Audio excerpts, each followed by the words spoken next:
Bonjour mes tout petits, comment allez-vous? Ça va bien, je l'espère.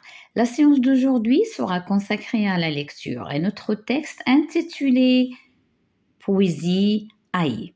C'est un extrait de Joe la pêche et j'ai déjà fait une lecture d'un autre extrait, Un jeudi pas comme les autres. Vous pouvez regarder cette vidéo, je vais vous laisser son lien dans la description si vous ne l'avez pas vu. Alors, on va commencer. Voici un autre extrait de Joe la pêche. Lis-le à haute voix avec l'enseignante. Donc, je vais lire mot après mot et essayer de lire avec moi à haute voix pour améliorer votre lecture. Parce que pour bien lire, il faut lire à haute voix, il faut que vos oreilles écoutent ce que votre bouche prononce. Poésie Haï. Je la sais, mais j'ai toujours du mal. C'est tout juste si je ne bégaye pas. Aujourd'hui, je préférerais qu'on m'oublie. La maîtresse laisse filer son crayon sur le registre. George? Non. Comment? Rien. Allez au tableau faire face à la classe. Je vois flou. Je ne sais plus rien. Je ne sais même plus respirer. Soudain, les yeux de Kim sont devant moi. Elle est assise là-bas à sa place, mais j'ai l'impression qu'elle est très près. Je deviens tout calme.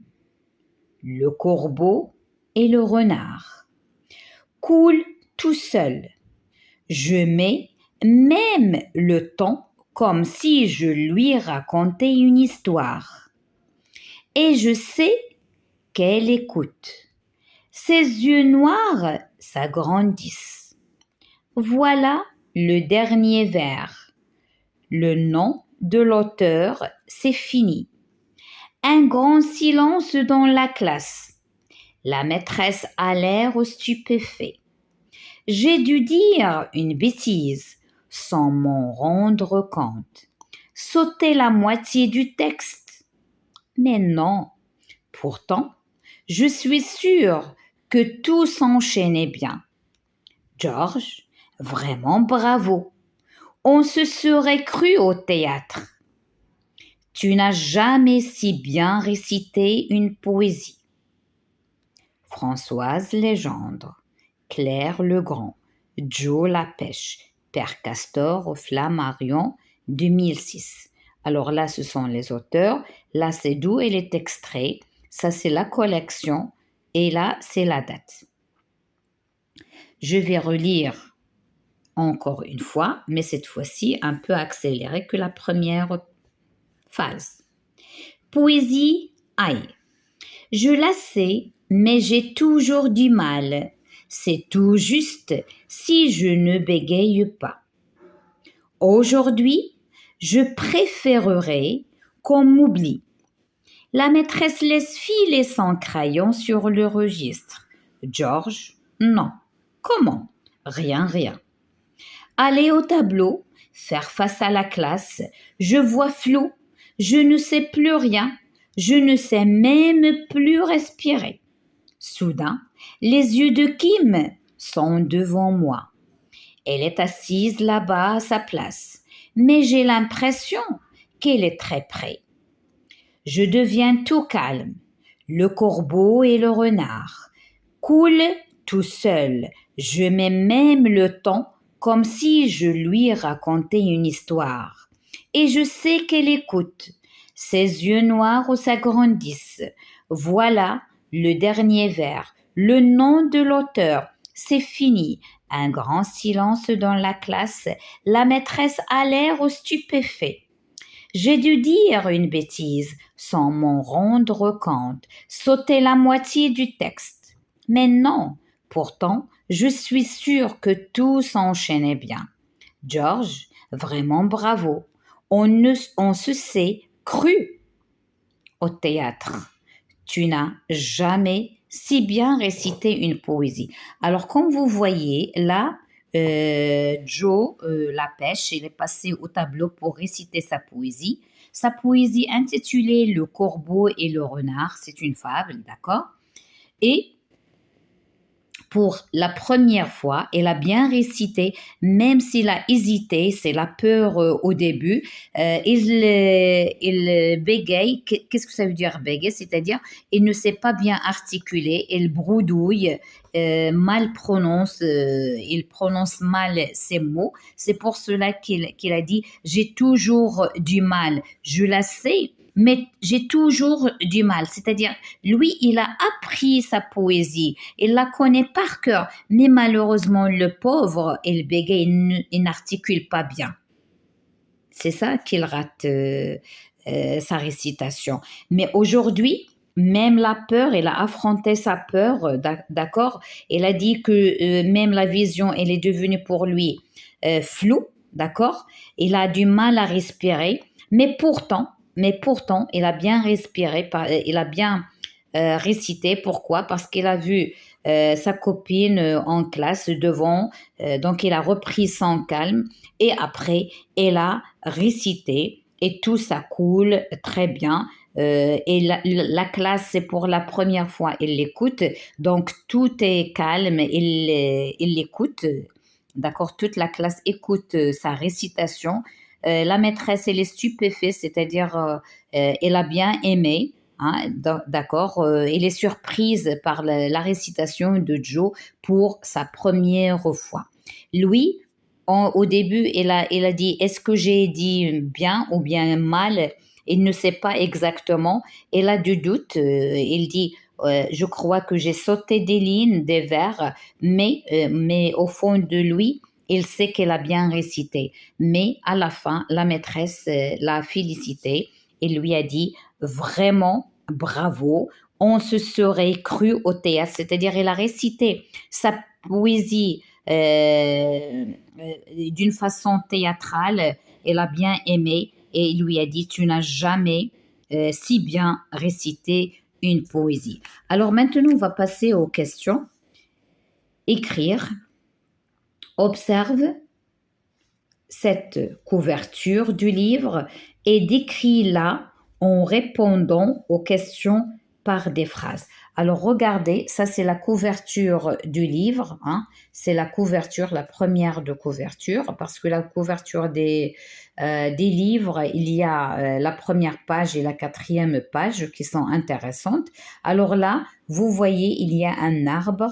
Ici, il y a un garçon, hein, qui est bien habillé, il porte son cartable ou bien son sac à dos et il se dirige vers son école. Alors, on va voir les questions. Qui est, d'après toi, le personnage représenté?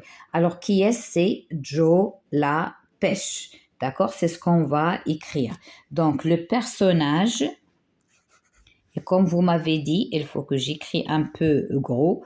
Alors, je fais ce que vous me demandez. Alors, le personnage, d'accord? Le personnage représenté est, le verbe, est Joe. Et Joe, vous écrivez J majuscule parce que c'est un nom propre. Joe la pêche. C'est bon? Maintenant, la question numéro B. Décris-le, sa tenue, son expression. Qu'est-ce que ça veut dire sa tenue? C'est-à-dire ses habits, ses vêtements. Alors, qu'est-ce qu'elle porte? Regardez. Là, c'est un pull ou bien c'est un haut qui est rayé. Regardez, elle est rayée. Elle porte un pantalon, des baskets, d'accord? Et elle porte un sac à dos, hein, d'accord? Et comment elle est? Alors, son expression, regardez, elle est souriant, elle est content d'aller vers son école. Alors, c'est ce qu'on va mettre. Alors, parce qu'il elle remplace le garçon. Alors, il porte un haut. Alors, on dit un haut rayé, comme on peut dire un pull rayé.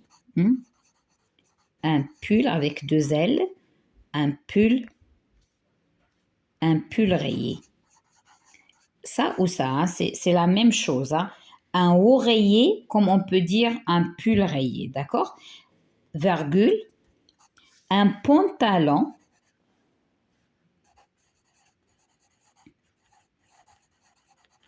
Un pantalon, regardez le pantalon, ça c'est le pantalon. Et des baskets. Alors ça, c'est les baskets ou bien les espadrilles, on va dire, des chaussures, la même chose, d'accord? Et des baskets. Les garçons, ils aiment ça. Hein? Et des baskets. Qu'est-ce qu'on va dire? Ils portent aussi, ils portent un sac à dos. D'accord? Il porte un sac à dos. Alors, comment elle est? Elle a l'air très content. Il a l'air très content. Il a l'air très content d'aller à l'école.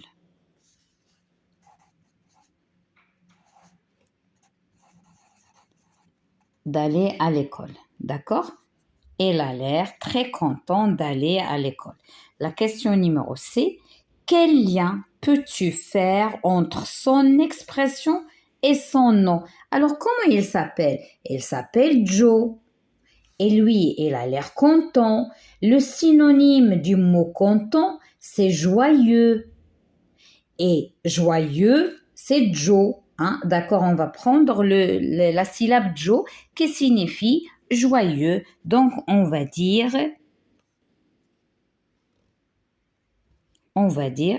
Joe, ça veut dire joyeux. D'accord? Donc, Joe, c'est un garçon qui est joyeux, content.